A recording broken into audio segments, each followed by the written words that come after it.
তোমরা দেখছি আমার এই রিয়েল ব্রাইড রিসেপশন রেডি করার ভিডিওগুলো দেখতে বেশ পছন্দ করছো, তাই ভাবলাম এতদিন তো শর্ট ভিডিওর মাধ্যমেই ছোট ছোট ক্লিপ শেয়ার করতাম, ওটা যেমন করছি করবই, কিন্তু তার সাথে সাথে একটু লং ভিডিওই শেয়ার করব। আসলে জানো তো, আমার না এই ভিডিওগুলো তুলে রাখতে বেশ ভালো লাগে। তাহলে আমি কাজের কতটা পরিবর্তন আনছি বা নিজেকে কতটা সময়ের সাথে আপগ্রেড করতে পারছি প্রতি বছর বছর, কারণ প্রোডাক্টের টেকনিক চেঞ্জ হয় বা হাতের কাজও তো চেঞ্জ হতে থাকে।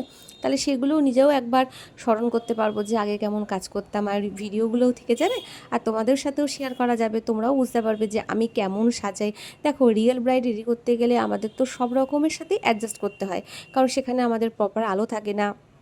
কিছু কিছু সময় এমন হয় যে আমরা একটা আলো যে জ্বালিয়ে রাখবো, সে হয়তো প্লাগ পয়েন্টটা অনেক দূরে, তখন তো আমাদের টার্গেট থাকে যে কাজটা কীভাবে আমরা ভালো করে করব, তার স্পেশাল দিনটাকে কীভাবে সাজাবো, তখন তো অত কিছু মাথায় থাকে না।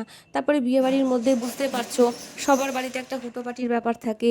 হ্যাঁ, একটা লোকজনের আনাগোনা থাকে, সবসময় তো দরজা বন্ধ করে রাখাও যায় না, অন্তত আমি পারি না। তবে চেষ্টা করি যে যাতে ঘরটা ফাঁকা থাকে, কিন্তু আমি চাইলেই হয় না, সব সময় হয় না।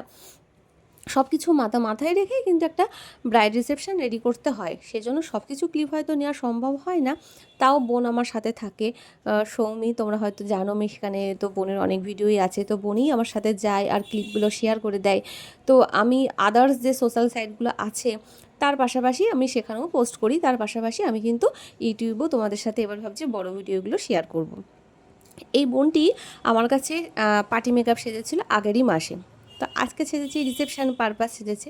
দেখো, স্কিন যদি ভালো হয় মেকআপের ফিনিশিং অবশ্যই ভালো হবে। হ্যাঁ, তারপরে তো প্রোডাক্টের রেঞ্জ অনুযায়ী হয়, নাহলে রেঞ্জগুলোই বা থাকবে কেন? একটা হাই রেঞ্জের ফিনিশিং আর একটা মিডিয়াম রেঞ্জের ফিনিশিং বা একটা লো রেঞ্জের ফিনিশিংয়ের মধ্যে পার্থক্য তো অবশ্যই থাকবে। তাহলে আমরা আর মেকআপ আর্টিস্টরা এত প্রোডাক্টে ইনভেস্টই বা করছি কেন, বা আর এত দামি দামি প্রোডাক্ট মার্কেটে লঞ্চই বা হচ্ছে কেন?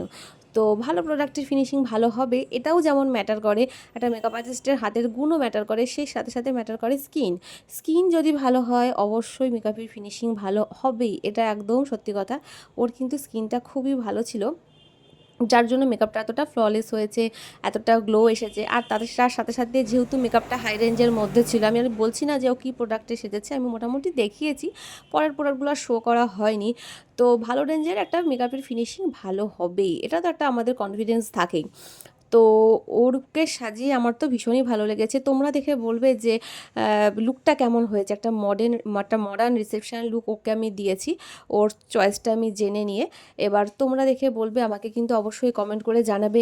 আর হেয়ার স্টাইলটা ও বলেছিল উল্টা, তবে আমার মনে হয়েছিল রিসেপশনের দিন যেহেতু একটু সিঁদুরটা যদি মাঝখানে পড়ে, মানে সিঁদুরটা যদি একটু মাঝখানে ভরে ভরে পরানো যায়, তাহলে রিসেপশনের দিন বেটার লাগে। তো আমি বলা মাত্রই ও দিদি বললো, হ্যাঁ, যে তুমি তোমার যেমন ভালো লাগে করে দাও। আমি মন ভরে মনের মতো করে সাজিয়েছি। এবার তো তোমাদের পালা, তোমরা ছাড়া তো আমরা কিচ্ছু না। তোমরা কিন্তু অবশ্যই জানিও কেমন হয়েছে।